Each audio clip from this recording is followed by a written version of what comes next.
इस वक्त सदीक जान भाई को एक बाहर लेकर आया जा रहा है अदालत से।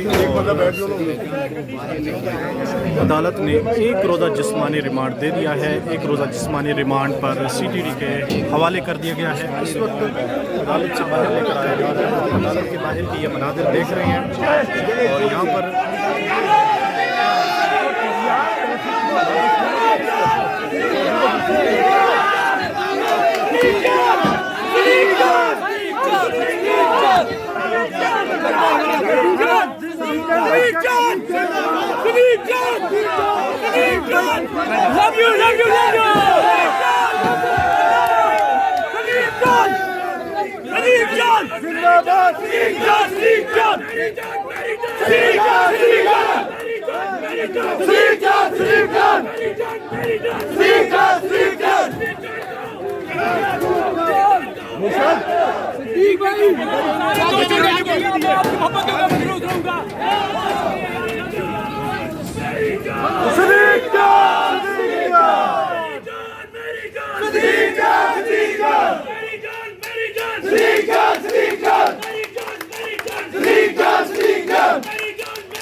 आजादी आजादी हमारा आजादी हमारा आजादी आजादी आजादी हमारा आजादी आजादी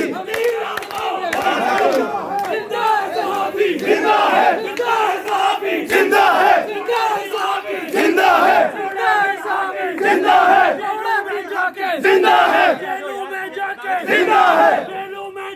जिंदा है जिंदा है जिंदा है ये मारा मारी